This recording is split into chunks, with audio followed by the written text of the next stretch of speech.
Early in the 16th century, Africa began to suffer the greatest calamity in its history, the steady and continuous arrival of Europeans.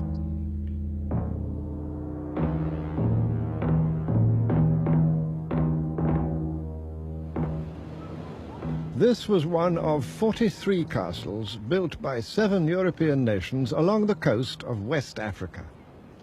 They stand today as monuments to rivalry and greed. For the Europeans had discovered the wealth of the Americas, mining wealth and plantation wealth, and the way to get it by using slave labor. Unwilling to take slaves from Europe and unable to find enough in the New World, they turned to Africa. Horrible in its brutality and violence, the slave trade robbed Africa of millions of men and women, and even children. It spread cruelty and disaster. And yet, it was not only the enormous numbers that mattered. Every year for centuries, the trade removed from Africa tens of thousands of productive workers, of skilled workers, of men and women trained in tropical farming, in valuable crafts, and in many forms of enterprise. Today, the great Atlantic rollers have long lost their menace, and the forebears of these boys were among the lucky ones. But for millions before them, perhaps as many as 15 millions, this was the last they would ever see of their African homeland. Among the ship's captains there were tight packers and loose packers. Their purpose was the same, to enlarge their profits by landing as many slaves as possible alive in the New World.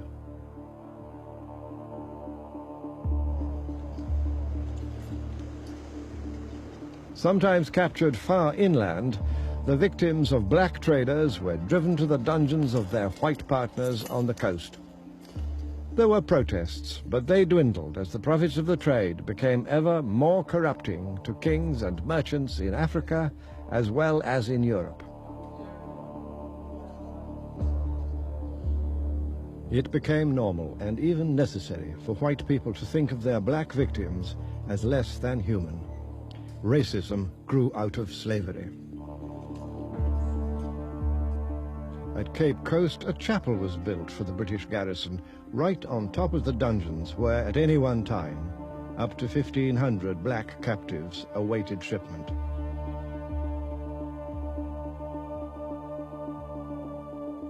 Not even the clergy spoke out against the trade, and some were ready to share in the pickings.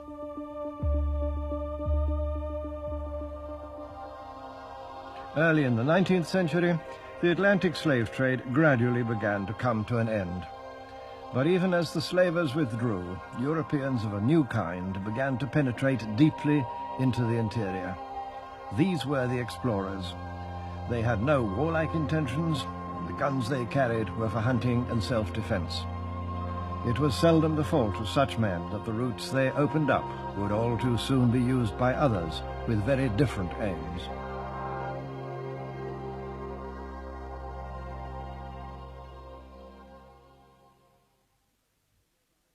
Later generations of explorers would try for the North Pole, or the South, or in our own day, the Moon. But for Mungo Park, Livingstone, Burton, and many others, Africa's legendary lakes and rivers were the great challenge. Above all else, they wanted to unlock the geographical mysteries of the continent. The strange thing about those remarkable men is that they really were only interested, with a few exceptions, in finding things, in gold, in ivory, in geographical information, in land to take. Almost never were they really interested in the humanity of Africa. The great exception was David Livingstone. For the inhabitants of Central Africa, surely the best-loved European ever to set foot in their country. A missionary who became an explorer, Livingstone traced the great Zambezi River from its far inland source to the Indian Ocean, hoping that if he could only prove it to be a navigable waterway, the whole of Central Africa could be opened up to the blessings of the gospel. In 1855, he became the first white man to see the Victoria Falls, soon to be accepted as one of the natural wonders of the world.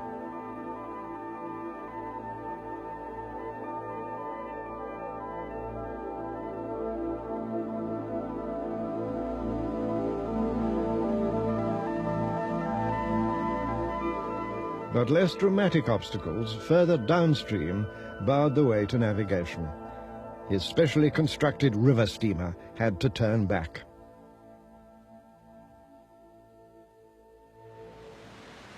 Today, Livingstone's statue stands overlooking the falls to which he gave a name.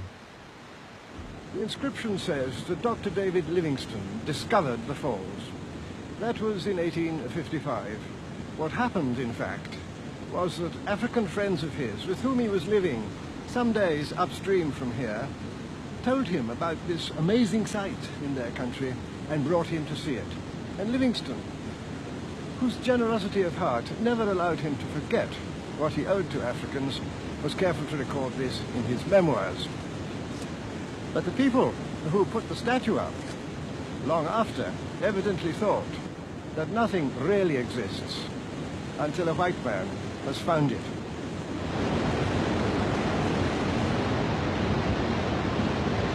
But news of such earthly wonders failed to impress his missionary paymasters in London. To them, Livingstone's journeys and geographical researches were a sign that he was neglecting his work for God. They wanted converts, not waterfalls. He, for his part, found their attitude to the splendors of Africa so narrow that he was driven to resign his membership of the London Missionary Society. His duty, he believed, was to respond to a wider vision. There were plenty of others to do ordinary work, and so indeed there were.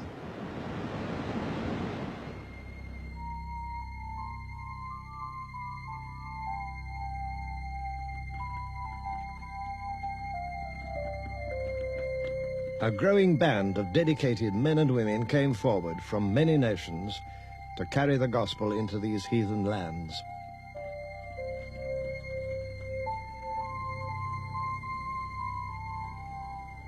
This is the Mangwe Pass, an historic place in the story of the white man's penetration of southern Africa.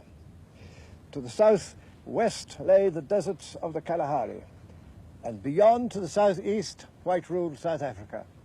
While back behind me, through the hills, the old trail ran north to Bulawayo, capital of the kingdom of the Matabele. Here ran the southern frontier of that kingdom, and this pass was the only point of entry allowed by the Matabele king to European missionaries, traders, or hunters.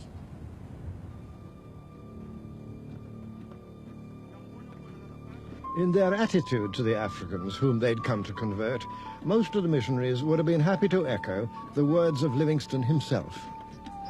We come among them as members of a superior race and servants of a government that desires to elevate the more degraded portions of the human family. We are adherents of a benign, holy religion, and may by consistent conduct and wise, patient efforts become the harbingers of peace to a hitherto distracted and downtrodden race. A few thought otherwise. Here are the words of Bishop Tozer of the Universities Mission. What do we mean when we say that England or France are civilized countries and the greater part of Africa is uncivilized? Surely the mere enjoyment of such things as railways and telegraphs do not necessarily prove their possessors to be in the first rank of civilized nations. Nothing can be so false as to suppose that the outward circumstance of a people is the measure either of its barbarism or its civilization.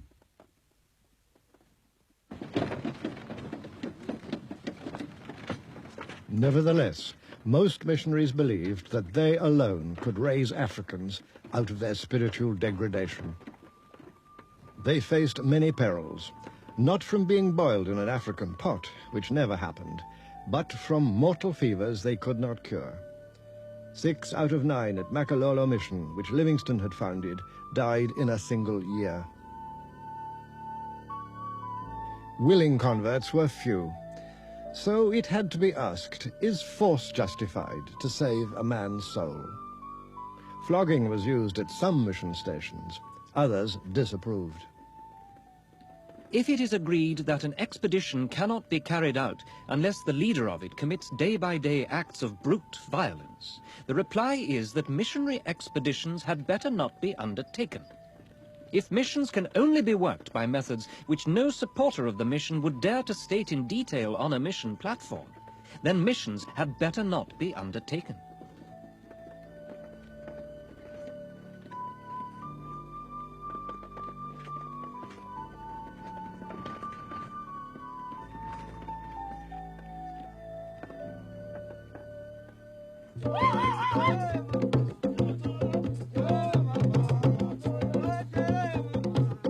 But another and unquestioned requirement lay at the core of missionary labours.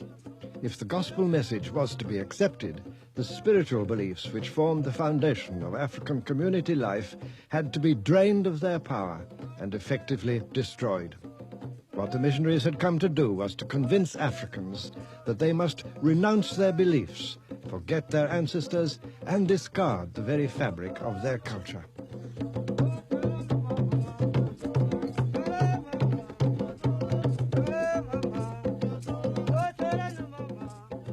This missionary film, made as recently as the 1960s, makes the point very clearly.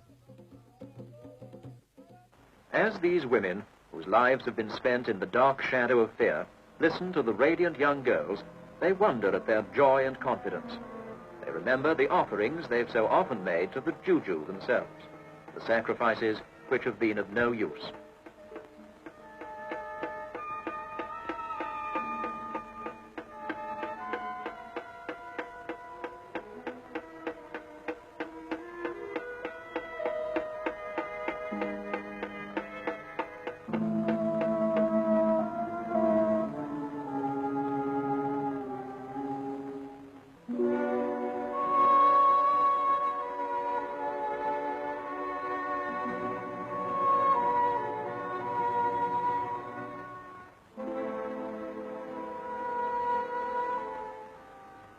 I will tell you of a God who does not require our sacrifice.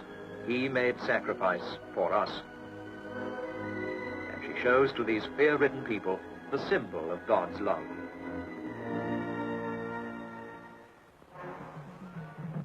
Sometimes the people seek out the missionary later. We have lost our faith in these Jujus, they say. We want to destroy them and begin a new life.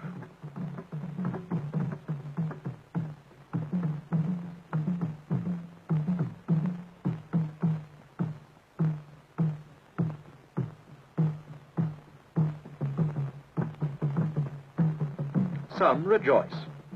Some wonder what will become of them now.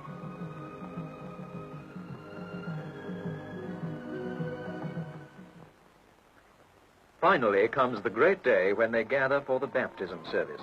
Students from the training college, girls from the primary school, men and women, one by one they go down into the waters of baptism so that they might be renewed in Christ.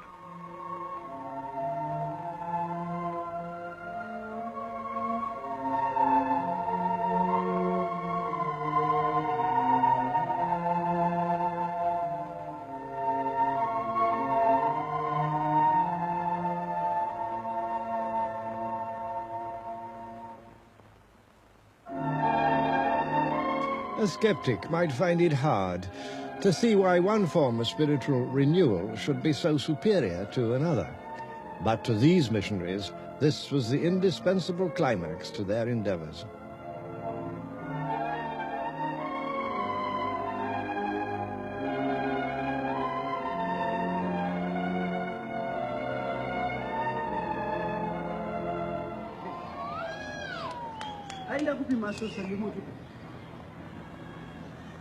This is a Methodist school called Wadilav in modern Zimbabwe.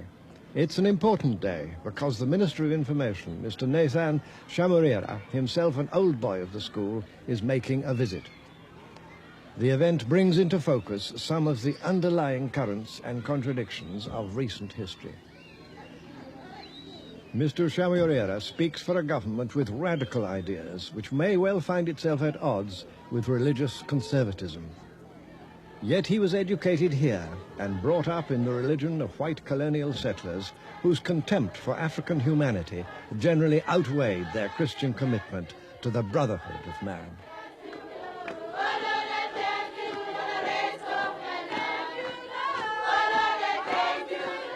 It's one of the ironies of Christianity in Africa that, although it may have preceded colonial occupation, it can't now escape from the fact that it became deeply involved with the system.